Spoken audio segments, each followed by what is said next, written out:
মোংলার প্রকৃতিতে রূপালী মাছ ও সোনালী ধানের সেই সখ্যতা আজ অতীত। আগ্রাসী লবণাক্ততায় বিপন্ন এই জনপদের মাটি ও জল, এই নোনা জলে টিকে থাকাই এখানকার উপকূলীয় নারীদের জীবনের একমাত্র কঠিন বাস্তবতা। পানির এই তীব্র সংকটে বৃষ্টির পানি এখানে একমাত্র ভরসা।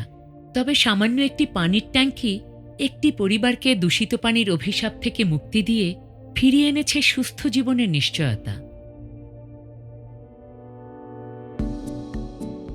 ওই দিঘির পুকুর দিনে ওই জল আনতাম, আইতে যাইতে ধরেন 3 মাইল, ঘাম ছুটে যাইতে জল আনতে গেলে পরিশ্রম হইতো খুব। ওই দিঘির পানি খাওয়ার শব্দে আমাকেও আর কি ওই একটু কষ্ট হইতে, কারণ ময়লা ছাড়া তো কতই কিছু থাকে। তার ট্যাঙ্কিটা পাওয়ার সাথে বৃষ্টি বাদল হইলে একটু শান্তি পাইতাম। ওই ধরেন ওই দাস তো হয় না, কারণ আরো কত রোগ টোক আছে, হয় না। সাফল্য সংক্রামক। যখন একজন নারী ঘুরে দাঁড়ান, তিনি তার চারপাশের অন্যদেরও এগিয়ে নিতে সাহায্য করেন। সেলাই কাজ থেকে শুরু করে স্থানীয় সরকার, এই নারীরা আজ সমাজের নীতি নির্ধারক। আমি এখন দুর্যোগ কমিটিতে এখন কাজ করি এবং আমাদের 3 মাস অন্তর অন্তর বা 2 মাস অন্তর অন্তর একটা মিটিং হয়। আগে কোনো সিদ্ধান্ত নিতে পারতাম না, বাসায় কোনো কথা বলতে পারতাম না। এখন যা নিজেই কথা বলতে পারি বা একটা সিদ্ধান্ত নিতে পারি। একটা মিটিং ডাকলে সেখানে সবার মত বিনিময় করতে পারতেছি, সবার মতামত নিতে পারতেছি। চেয়ারম্যানের সাথে অনেক বৈঠক দিই। আমাদের সাইক্লোন সেন্টারে কি নেই, কি আছে, কিতে সমস্যা আছে, এই সমস্যাগুলো আমরা চিহ্নিত করি এবং ওখানে যে আমরা বলি যে আমাদের এই জিনিসটা নেই, এই জিনিসটা আমাদের দরকার। আমাদের বাদাবন সংঘের একটা নারী দল আছে, সেখানে আমরা সদস্য আছি সবই নারী, এবং সেখানে যে আয় উন্নতিমূলক একটা প্রশিক্ষণ, তারপরে মিটিং, এগুলো দেওয়ার পরে মোটামুটি আমি সেখান থেকে আইজের উপরে একটা লোন নিয়েছি। লোন নেওয়ার পরে আমি কিছু শাড়ি কাপড়, ছিট কাপড় এগুলো নিয়ে আসছি। আমার মেয়েকে নিয়ে স্বপ্ন, ওর জীবনটা যেন একটু ভালোভাবে যে আমি ওকে লেখাপড়া শেখাতে পারি, ওকে দেখা দেখি, আমাকে দেখা দেখি যেন আরও মেয়েরা যাতে আরও ইনকাম করে সামনের দিকে আগায় যায় সুন্দরভাবে, এটাই আমি চাই।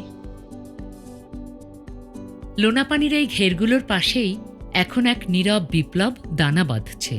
কবিতার মতো নারীরা আধুনিক ও জলবায়ু সহনশীল কৃষি প্রযুক্তি ব্যবহার করে এই ঊষর জমিকে বদলে দিচ্ছেন সবুজ বাগানে। অন্যান্য জায়গার তুলনায় এই জায়গায় একটু কৃষিতে সমস্যা হয়, কারণ মাটি অতিরিক্ত লবণ। বাদাবন থেকে ট্রেনিং পেয়েছি, সেই অনুযায়ী আমি কৃষিটা সেইভাবে করে যাচ্ছি। বেড পদ্ধতি, মাচা পদ্ধতি, বস্তা পদ্ধতি করা হয় সিজন অনুযায়ী। পোকার জন্য ফ্রামন ফাঁদ আছে, তারপরে হলুদ স্টিক, ওগুলো দিলে ওতে পোক দমন হয় অনেকটা। আমরা যে খাবারটা এই জায়গায় উৎপাদন করি, যে কৃষিটা, সেটা আমরা পর্যাপ্ত পরিমাণ খাই, তারপরেও অতিরিক্ত আমরা বাজারেও বিক্রি করি। লড়াইটা শুধু পানির জন্য নয়, এটি সামাজিক বাধা ভাঙারও লড়াই। সাগরিকাকে যেমন লড়তে হয়েছে একজন একক মা হিসেবে ব্যবসা চালানোর প্রতিকূল সামাজিক দৃষ্টিভঙ্গির বিরুদ্ধে।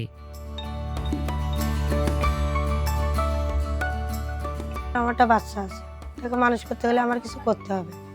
আমি সিদ্ধান্ত নিলাম এটা চায়ের দোকান দিয়ে আমি আমার বাচ্চারা মানুষ করি। তারপর একটা মেয়ে মানুষ দোকানে বসছে, অনেকে অনেক রকম বলেছে। কিছু ঋণ নিছি, বাধা বন্ধে 4,000 টাকা দিয়েছি, সেই দিয়ে আমি কিছু মাল তুলি। এই দোকান থেকে আমার যে আয় হয়, এতে আমার মোটামুটি আমার সংসার, ছেলের লেখাপড়া সব এখান থেকে সুন্দরভাবে চলতেছে। আমার ছেলেকে নিয়ে আমার ইচ্ছা আছে, সে লেখাপড়া শিখে মানুষের মতো মানুষ হোক, চাকরি বাদা করুক। সব মায়ের তো এইটাই স্বপ্ন থাকে, আমার সেরকম একটা স্বপ্ন আছে। কারাতের মাধ্যমে আত্মবিশ্বাস ও সাহসের নতুন পরিচয় এগিয়ে যাচ্ছে এ অঞ্চলের কিশোরীরা। আত্মরক্ষার এই প্রশিক্ষণ তাদের করে তুলছে আরও শক্তিশালী ও স্বাবলম্বী। আমি আমার প্রেক্ষাপট থেকে দেখেছি যে আমার বান্ধবীরা যারা আছে তারা সবসময় একটা শঙ্কার ভিতর থাকে যে কখন জানি আমার স্কুলে আসতে যে নিরাপত্তাহীনতায় ভুগতে হয়। এই পরিস্থিতিতে এই যে বাদাবন সংঘের যে উদ্যোগ বা আমাদের যে কারাতে প্রশিক্ষণটা দেওয়া হয়েছে, তো এনারা আমাদেরকে দেখিয়েছেন যে আমরা নারীরাও যে নিজেদের জায়গা থেকে স্ট্রং হওয়ার অধিকার আছে। শুধু যে কারাতে প্রশিক্ষণ তা নয়, তাদের বিভিন্ন উদ্যোগ রয়েছে, যেমন বিভিন্ন মহিলাদের নিয়ে উঠান বৈঠক, তারপর আমাদের কিশোর কিশোরীদের ত্রৈমাসিক সভা আছে।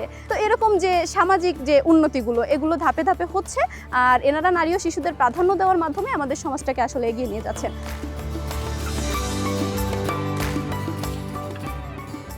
মোংলার পানি এখনো লোনা, কিন্তু ক্রিয়া প্রজেক্টের এই নারীরা আজ আর কেবল জলবায়ু পরিবর্তনের শিকার নন, তারা আজ নিজেদের ঘুরে দাঁড়ানোর গল্পের সফল রূপকার।